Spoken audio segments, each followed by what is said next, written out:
जय जय नवल किशोर, जय गोपी चित चोर प्रभु, जय श्री माखन चोर। भक्त भक्ति भगवंत गुरु चतुर्नाम बपुए, इनके पद वंदन किए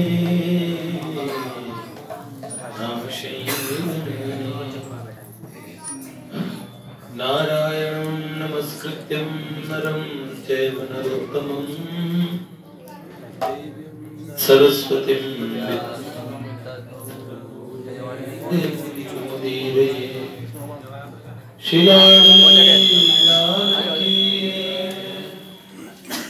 भक्तवत्सल भगवान की जय। परम पूज्य बाबूजी बाबा की जय। देवर्षि नारद जी महाराज की जय। जय जय श्री राम, जय जय श्री राधे, जय जय श्री राधे। आज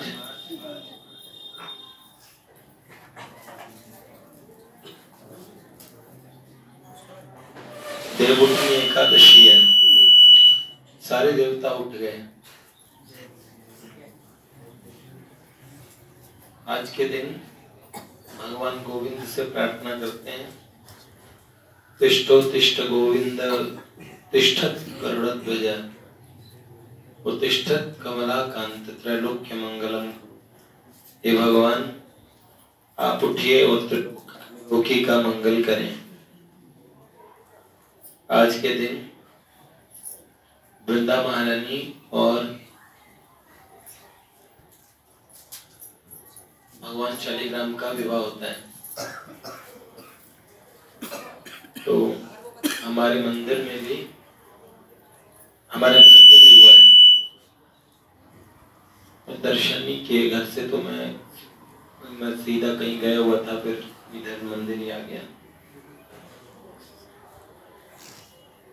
ठाकुर जी का स्वरूप आपके सामने विद्यमान है। भगवान कितने सुंदर लग रहे हैं। हर बार भगवान शालिग्राम जब दूल्हे बनते हैं तो बड़े सुंदर लगते हैं हर बार। और वृंदावन महारानी, तुलसी महारानी,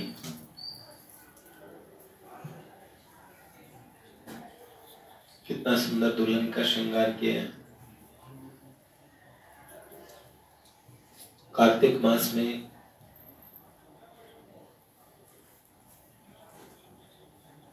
और जो प्रमुख उत्सव है उनमें से एक ये भी है।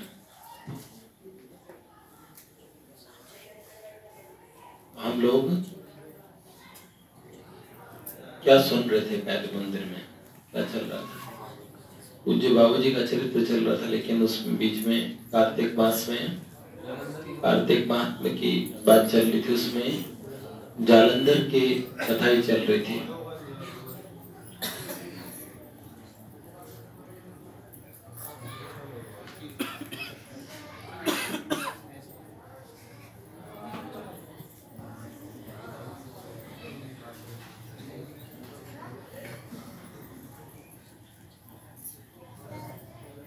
जालंधर की कथा में हमने कहां तक सुना?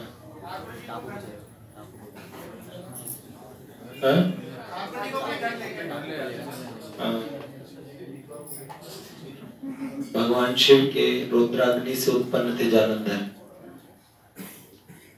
और बचपन में ही ब्रह्मा जी के कंठ पकड़ लिए थे छोटे बच्चे के रूप में। तब उनके नेत्रों से अश्रु आए, इसलिए उनका नाम पड़ा जलंधर। नेत्रों में जल आया, जलंधर नाम पड़ा। और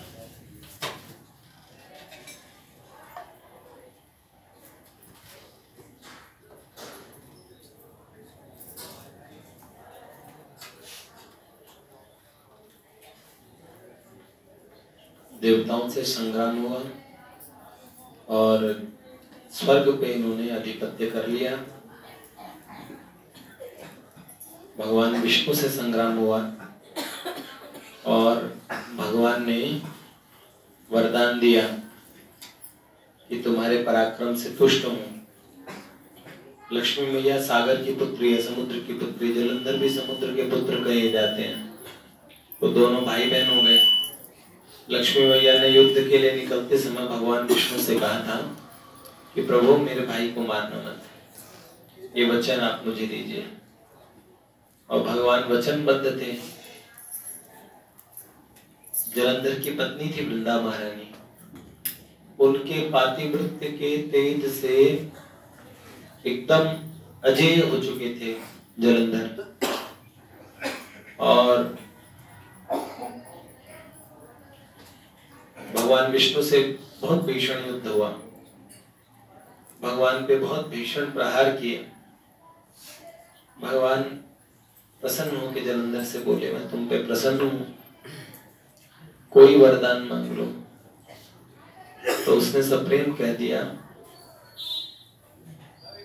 वीर आप बहुत अच्छे योद्धा हैं, मेरी बहन के पति हैं, मेरे जीजा जी हैं, तो आप मेरे घर आके रहिए, यही वरदान, आप मेरे हो जाइए।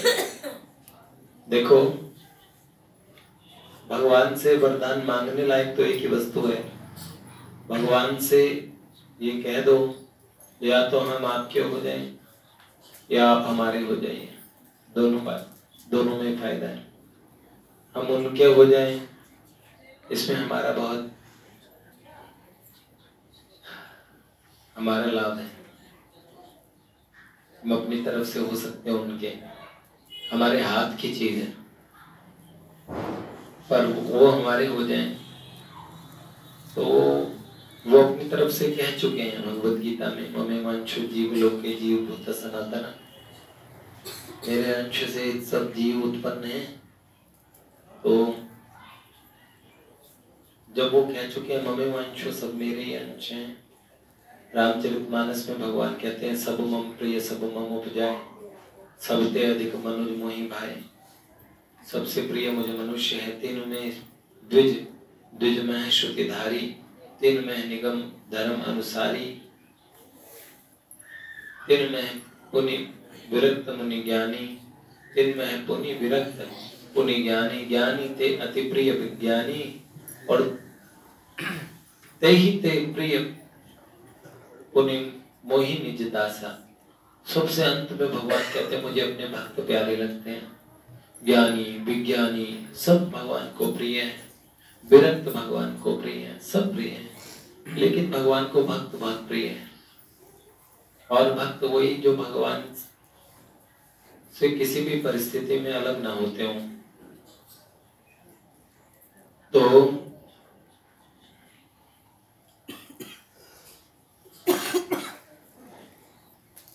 उन्होंने भगवान से ये वरदान मांगा कि आप मेरे हो जाओ, मेरे घर में आ जाओ, मेरे पास आ जाओ, मेरे यहाँ रहो, ये वरदान।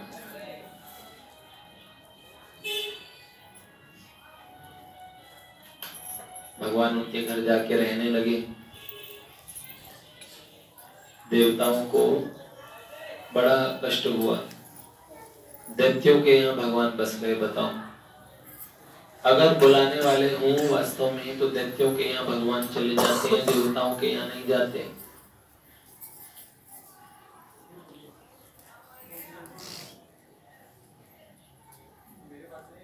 भक्त्या तुष्यति केवलम न च गुणे भक्ति प्रियो ही माधव। भगवान भक्ति प्रिय है माधव। और भैया इसके बाद क्या होता है, देवताओं ने देखा जालंधर पराजित नहीं होगा, तो जालंधर को कैसे पराजित करें। तो उसके लिए उन्होंने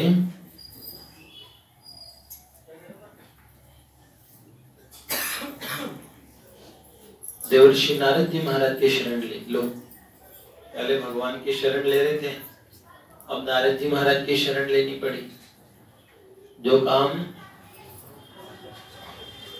जो न करे लकीर सो करे कीर। और भैया देवर्षि नारद जी की शरण ली। नारद जी महाराज तुरंत जालंधर के महल में जा पहुंचे। देखिए, एक नारद जी ऐसे हैं जिन घरों में भगवान की एंट्री नहीं है, भगवान के नाम लेने वालों की जबान काट दी जाती है। कंस का घर, रावण का घर, हिरण्यकशिपु का घर, उनके घर में भी इनकी इज्जत होती है। त्रिलोक में इनकी प्रेस्टीज है, इनका बड़ा सम्मान है। और भैया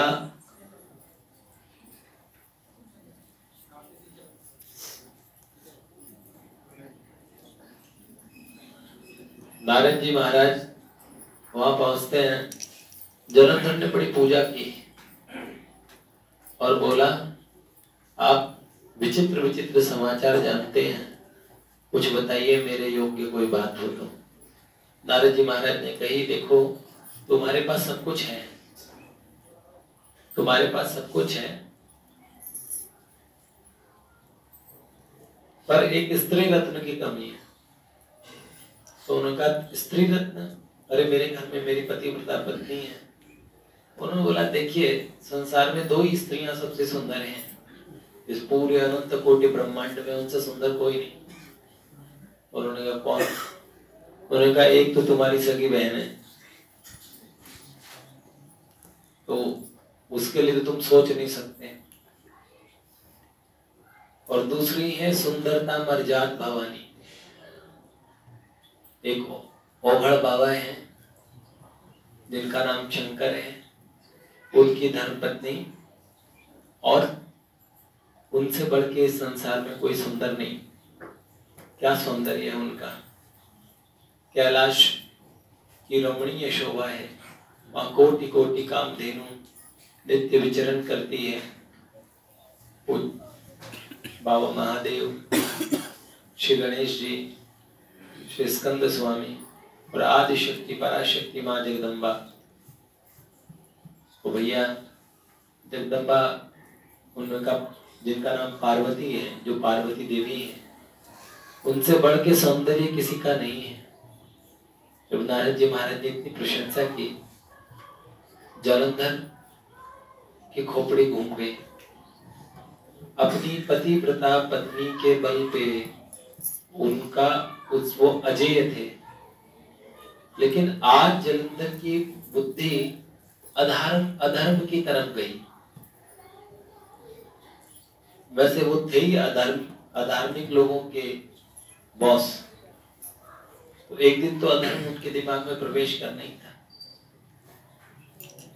नारद जी महाराज ने तो बात चला दी, उन्हें तो दुष्टों के हाथ से ये सत्ता निकलवानी थी, और उन्हें पता था बाबा महादेव दैत्यों के लिए और देवताओं के लिए सम है।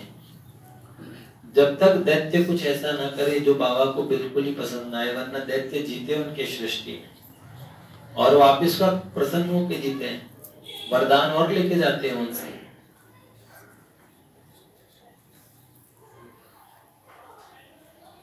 पांडवों के शिविर के बाहर महादेव जी पहरा दे रहे थे, अश्वत्थामा घुस रहा था।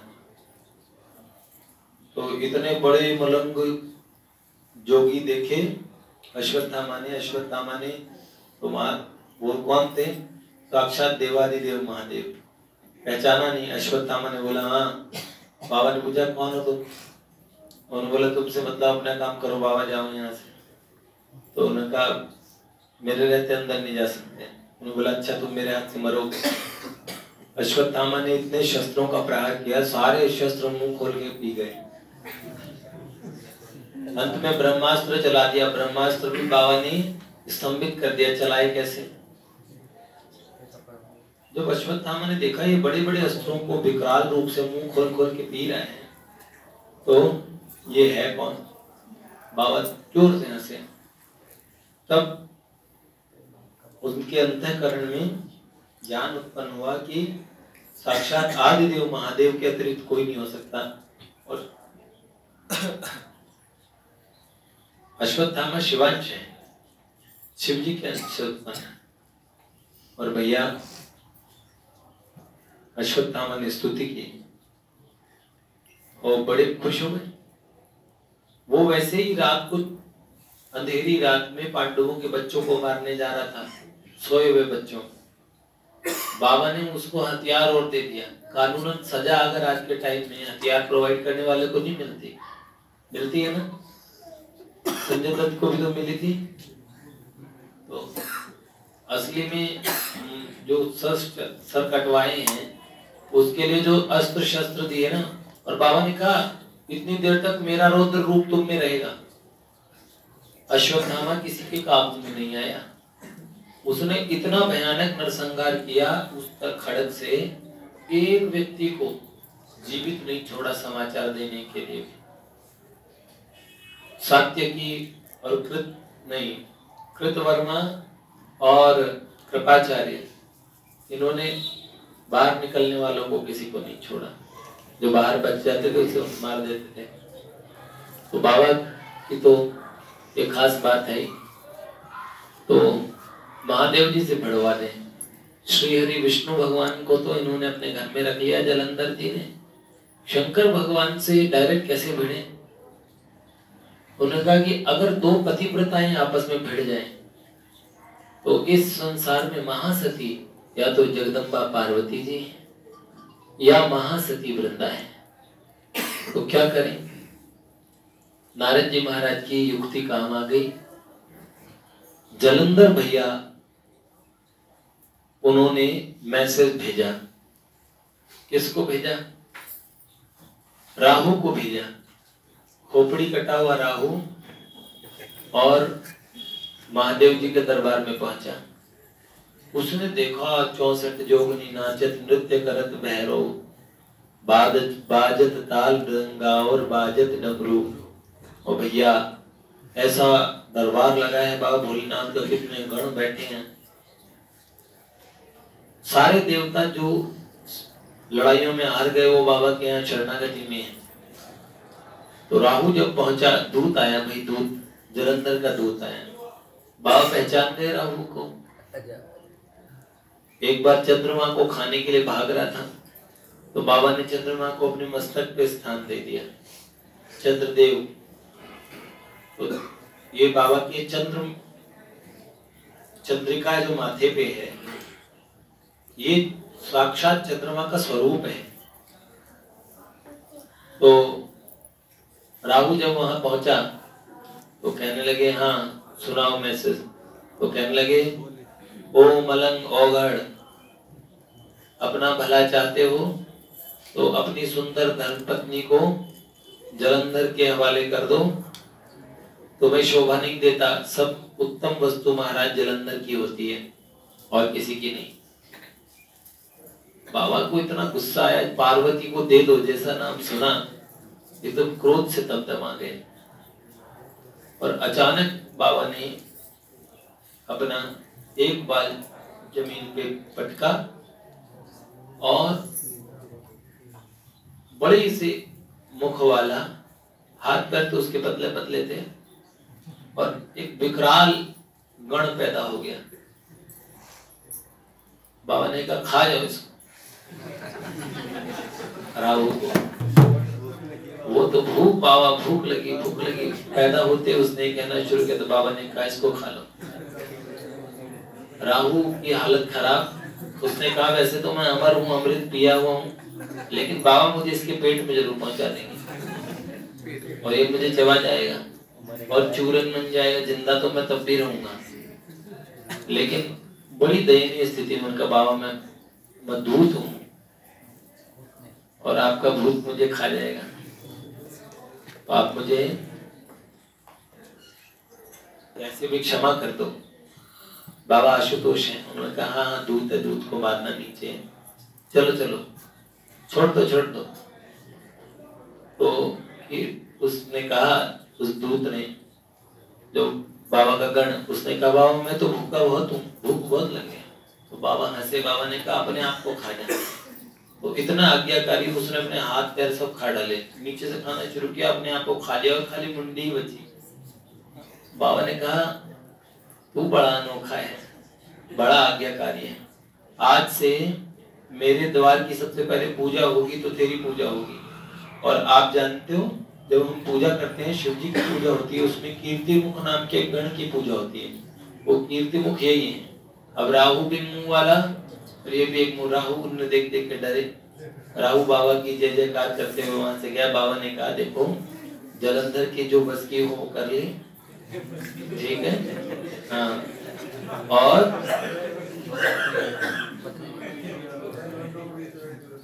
अब जैसे ये कहा, जलंधर को लगा हर जगह जीतने का स्वभाव था, उसने सोचा महादेव को भी हरा दूंगा। अब वो शिव का अंश है, उधर साक्षात शिव है, महादेव स्वयं है, दोनों में अंतर तो है। और भैया पहुंच जाते हैं, पूरी दैत्यों की सेना लेके शुंभ निशुंभ कालनेमी इत्यादि असुर थे और कैलाश को घेर लिया। बाबा ने भगवान विष्णु से कहा क्यों जी, आपने मारा क्यों नहीं? भगवान विष्णु कहने लगे देवता करें मारेंगे कैसे, तो घर में बस गए। भगवान ने कहा मेरा साला है, मैं इसको नहीं मार सकता। लक्ष्मी जी को मैंने वचन दिया है, आपको कोई प्रॉब्लम नहीं, आप मार दो। बाबा ने कहा खुद तो उनके घर जाके बैठ गए और मुझे कह रहे हो कि मार दो। तब उन्होंने कहा मुझे सब देवताओं का तेज पुंज इसकी आवश्यकता पड़ेगी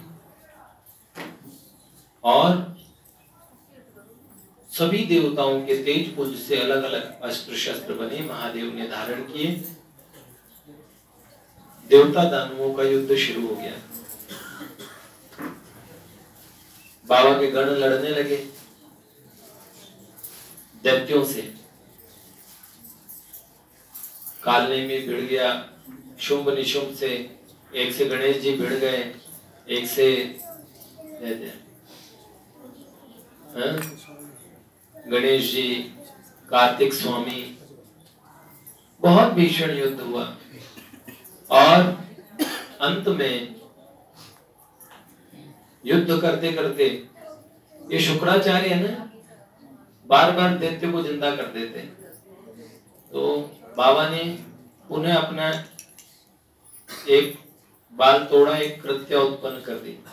उस कृत्या का इस बूढ़े शुक्राचार्य को निकल जा।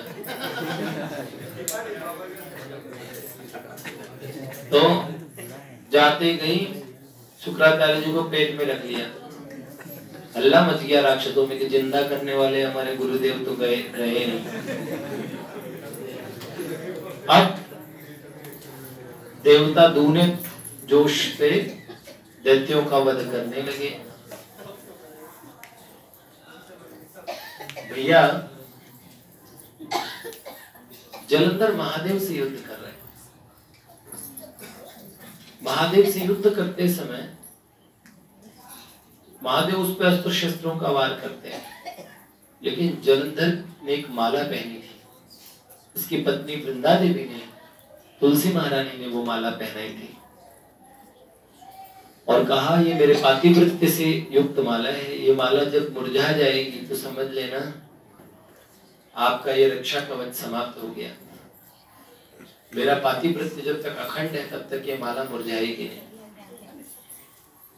अब वृंदा का पातिव्रत्य जलंधर को विश्वास था कभी खंडित ही नहीं होगा। इधर क्या हुआ,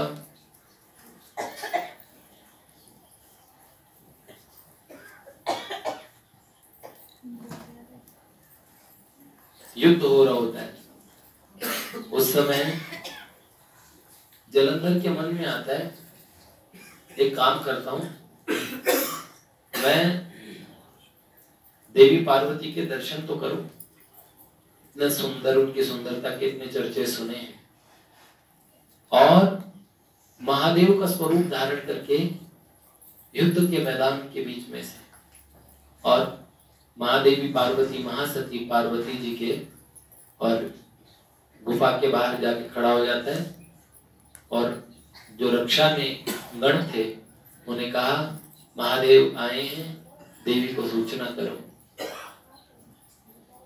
माँ पार्वती जैसे ही बाहर निकल के आई, उनका अतुलनीय सौंदर्य उसने देखा। देखते ही महादेव ऐसा नहीं करते, लेकिन उसका पागलपन देख के भगवती पहचान गई। एकदम विक्षिप्त जैसा हो गया, जैसे किसी कंगाल आदमी ने कभी अकूत धन को देख लिया हो, तो जैसे उसकी हालत खराब हो जाती है, ऐसे देखते ही उसका तेज स्खलित हो गया। ऐसी स्थिति में भगवती पहचान गई कि ऊर्ध्वरेता महादेव, ये कोई तामसी कीट है। भगवती क्रोध में देखने लगी तो तत्काल वहां से भाग खड़ा हुआ। भगवती ने भगवान विष्णु को बुलाया। उन्होंने कहा, अब दो पतिव्रताओं की लड़ाई है। एक पतिव्रता के बल पे आज जलंधर अजेय है, और मैं आपकी बहन हूं।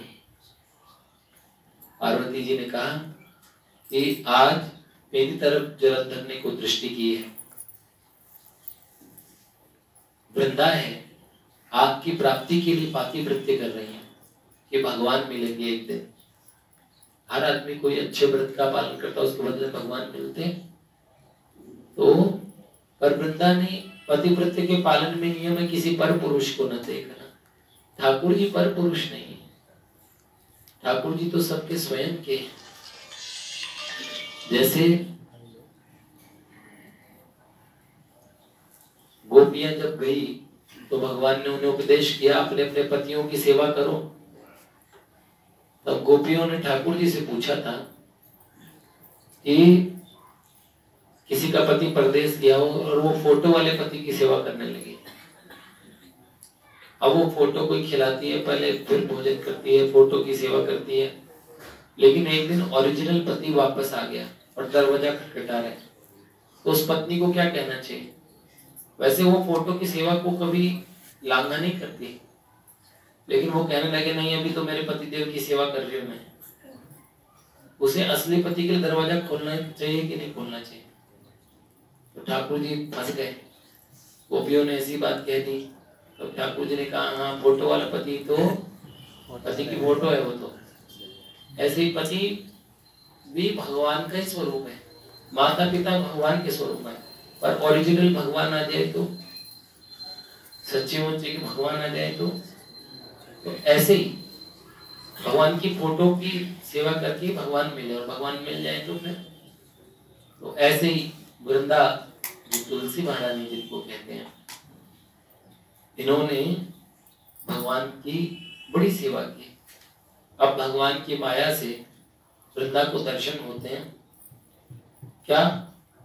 जलंधर का कटा हुआ सिर गिरता है, वृंदा विलाप करती है, रोती है कि जलंधर का सर कैसे कट गया, इस मेरे पातिव्रत्य को धिक्कार है कि मेरे इस व्रत के चलते भी मेरे पति का सर कट गया। विलाप करती हैं तो एक बाबा जी दूर दिखाई देते हैं, और बाबा जी से बात करती हैं।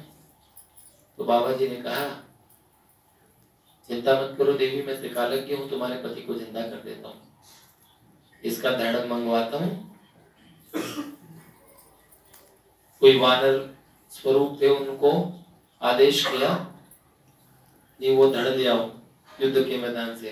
धड़ लेके आए, सर और धड़ दोनों जोड़ दिए, जलंधर जीवित हो गया। वृंदा बड़ी प्रसन्न हुई, उनका तुम्हारा पातिव्रत्य तो अमोघ है। अब जलंधर के साथ वृंदा अपने महल को लौटती है। पहली बार वृंदा ने किसी को स्पर्श किया, स्पर्श मात्र से, क्योंकि ना उनका नियम था ना किसी पर पुरुष को देखना न छूना, तो स्पर्श करते ही पहचान गए कि ये जलंधर नहीं है, और तत्काल कुपित होके बोली, कौन हो तुम? सच में अपना स्वरूप लेके आओ, नहीं तो मैं तुम्हें शाप दूंगी। वो कौन थे? भगवान श्री हरि गर्दन झुका के भगवान प्रकट हो गए। भक्तवत्सल भगवान की जय। और भैया जैसे ही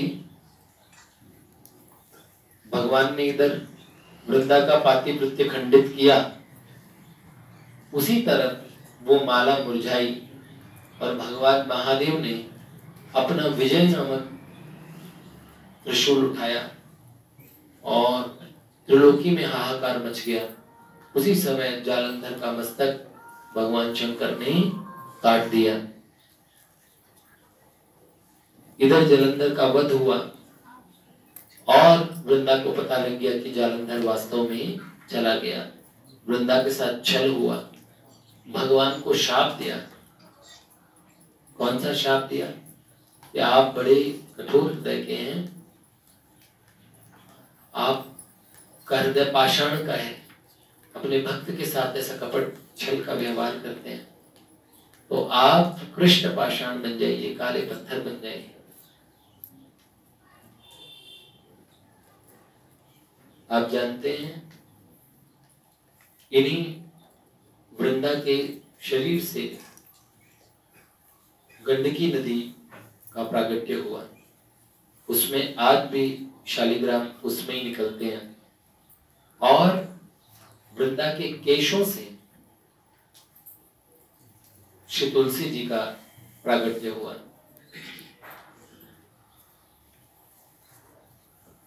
अंत में पूरे त्रिलोकी में सभी विज्ञजन, सभी सिद्ध योगींद्र मुनिंद्र महात्मा सब एकत्र हुए। सब ने कहा, अरे सौभाग्यशालिनी, तुम्हारे परम सौभाग्य का फल आज ये है कि भगवान स्वयं तुम्हारे बन के तुम्हारे सामने लज्जित और मस्तक झुकाए तुम्हारे समक्ष खड़े हैं। तुम्हारा शाप भी अंगीकार किया, लेकिन वस्तुतः तुम्हारे पातिव्रत्य का अमोघ फल ये है कि तुम्हें परम पति श्याम सुंदर भगवान स्वयं तुम्हें स्वीकार किया और तुमने जो जीवन भर जिस व्रत का पालन किया, आज उस व्रत की पूर्णता है। तो वृंदा महारानी और शालिग्राम जी की जो जोड़ी है, जैसे हम कहते हैं ना कि लक्ष्मी नारायण जी, ऐसे ही शालिग्राम भगवान की तो तुलसी महारानी ही होती है। इतना बोला था कि शालिग्राम भगवान अगर स्नान भी करते हैं तो नीचे तुलसी जी रखनी पड़ती है।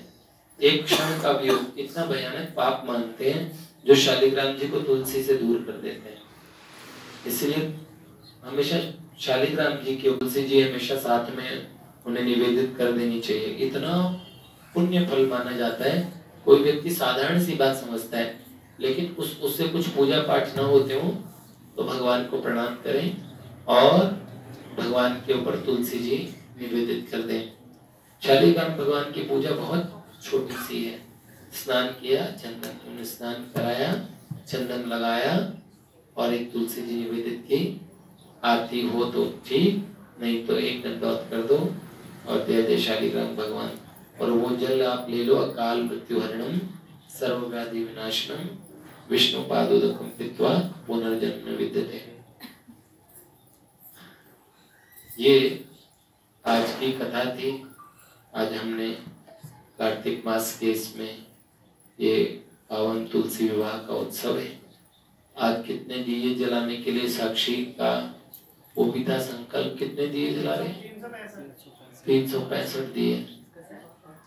तो जल गए क्या? हाँ, मंदिर के चारों तरफ जल रहे क्या? 500 कर दिए। वाह, बहुत बढ़िया। अब भगवान और तुलसी महारानी का विवाह कैसे करोगे भैया? हाँ,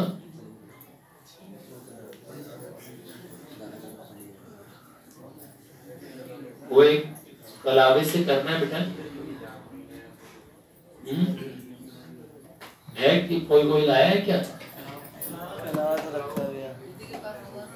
विवाह करने वाले कहाँ हैं सारे? इनका विवाह हो चुका है। ये चिर संगनी है। बस हम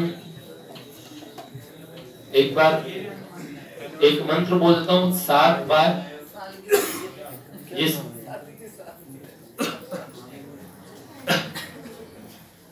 एनिवर्सरी है, शादी की सालगिरह है।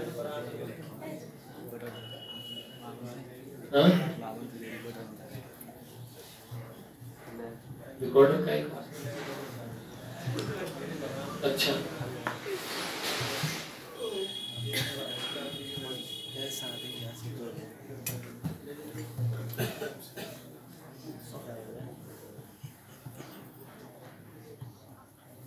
चलिए, कोई ला रहा है कलावा?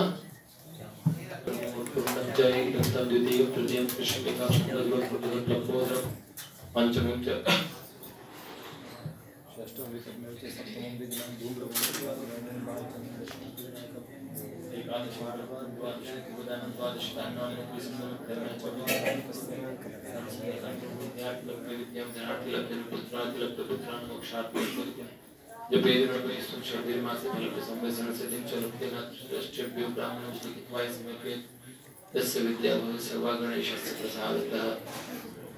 आज दीपदान आप करोगे ना, आज इन दोनों को जोड़ी भी साथ में है। गं गणपते नमो, गं गणपते नमो, गं गणपते नमो, गं गणपते नमो। वक्रतुंड महाकाय सूर्यकोटि समप्रभ निर्विघ्नं कुरु मे देव सर्वकार्येषु सर्वदा। अज्ञानतिमिरान्धस्य ज्ञानाञ्जनं शलाकया चक्षुरुन्मिलितं येन तस्मै श्री गुरुवे नमः। ओम श्री गुरुभ्यो नमः। परात्परो गुरुभ्यो नमः। परमेष्टि गुरुभ्यो नमः। ओम श्री उमा महेश्वराभ्यां नमः। शिवाणी हिरण्यगर्भाभ्यां नमः। शची पुरंदराभ्यां नमः। लक्ष्मी नारायणाभ्यां नमः। मातृपितृ चरण कमलेभ्यो नमः। इष्ट देवताभ्यो नमः। ग्राम देवताभ्यो नमः। स्थान देवताभ्यो नमः। सर्वेभ्यो देवेभ्यो नमः। सर्वेभ्यो ब्राह्मणेभ्यो नमः। श्री प्रिया प्रियतमो विजयते तराम। श्री राधा माधवो विजयते तराम। श्री जानकी वल्लभो विजयते तराम। श्री जगन्नाथ क्या कैसे बात होती है? कैसे करें? पटकी से बांधे? क्या करें? पटकी से बांध दिया ना, फिर इसको घुमा के वापस मिला के एक साथ। गठबंधन तो इनका हो रखा है दोनों का, तुलसी जी ने कर रखा है गठबंधन। तो अभी पटका ये अभी इनको दोनों को है ना इस तरह बांध दो। पहले हल्का सा पटके बांध दो। गुलाबी वाले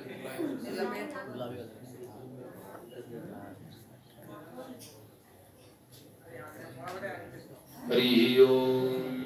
स्वस्ति स्वस्ति स्वस्ति स्वस्ति बुक स्वस्ति दक्षिणा रुद्रो कुंडली चक्री विघ्न शास्त्र शब्दातिका शब्द शिशिर शर्वरी कर अक्रूर पेशरो दक्षो दक्षिण क्षमणांबर विद्तमो वीर्य पुण्य श्रवण कीर्तन तारण दुष्टिय दुस्वप्नाशन वीरा रक्षण संतो जीवन पर्यवस्थानंत रूपो अनंत शिवजित मन्युर्भय चतुरस्तोग विरात्मा विदिशो व्यादिशो दिशानादि भूर्भुवो लक्ष्मी सूर्य चंद्र जन्मो जन्मादि भीमो भीम पराक्रम आधाति विवादाता पुष्पहस प्रजागर ऊर्ध्व सत्वजय प्राण प्रणवक्षण प्रमाणम प्राण निलय प्राणविद प्राण जीवनम तत्त्वं तत्त्वविदिकात्मा जन पृथ्वी भूर्भुव स्वस्थ रुस्तार सविता प्रप्ता में यज्ञोपति रज्वाय ज्ञांगो यज्ञवान यज्ञ प्रदकृत यज्ञ भोग यज्ञ साधगान किदगो मनमन्ना देवच आत्मयोनि स्वयं जातो वै खाने साम गायन देव की नंदन सृष्टा क्षतिश पापनाशन शंख भिन्नंद की चक्री शांतन मागधार धन पाणि श्वसर प्रणद सर्वनद ओम नमः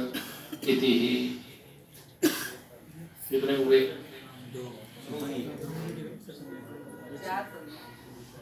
लोग राधा रमन जी कन्यादान कर रहे हैं 101 रुपए दीजिए। पंडित जी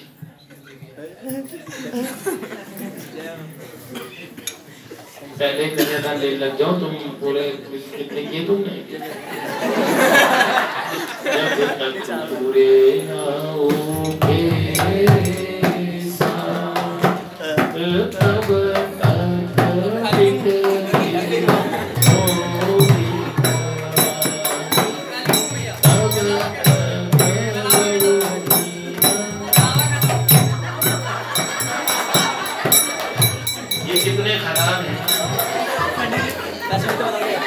इन्होंने दो फेरे कराए, 5 बाकी हैं। कलावा खत्म हो गया भैया, तुम लोगों की कैसी सर्विस है। लड्डू धर्मगुप्त धर्म के धर्मी सत सत चरम चरम विज्ञाता सहस्त्रांशुर विधाता कृत लक्षणा कवस्ती नेमि सत्पस्थिंगो भूतमेश आद देवो महादेवो देवेशो देवुज उत्तरो गोप तिर्गोप का ज्ञान गम्य पुरातन शरीर भूत सिद्ध गोप्ता कपिंद्रो बूढ़ सोमपो अमृतपत सोमा पुरजित पुरुषोत्तमा विनियोजय सत्यसन दाशारय सात्वतापति जीवो विनेता साक्षी मुकुंदो अमित विक्रमय अंबो निधिरनंतात्मा महोदधि श्रेयंतकर अजो महारे स्वाभाविक जिता प्रमोदन आनंदो नंदनो नंद सत्य धर्मात्रिविक्रम महर्षि कपिलाचार्य कृतज्ञो मेघनी पृथ्वी पदस्वी दशादशो महाशंकरांतकतः महावराहो गोविंद सुषेण वनकांगदि गुह्यो गवीरो गहनो गुप्तश्चब्दा वेदा स्वांगो जित कृष्णोदय संकर्षण वचित वर्णो वाणो वृक्ष पुष्कराक्षो महामान भगवान भगानंदी वनमाली हलायुधे आयत्यो ज्योतिरायत सहिष्णुगत सब सहिष्णुगत सतमस धर्मा खंड परशु धारणो देवना प्रदि विस्तृत सर्वव्यासो वाचस्पति रमेजर त्रिसामा सामगा सामान्य वर्णन भेजम बेशक विषक संन्यास गच्छमय शांतो निष्ठा शांति प्राणायाम। कितना हो गया? 7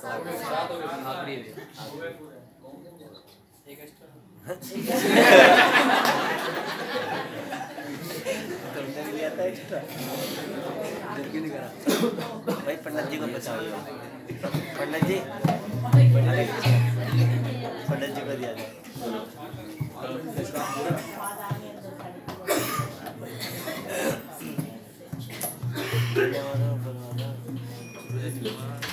शोक पुरा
आओ।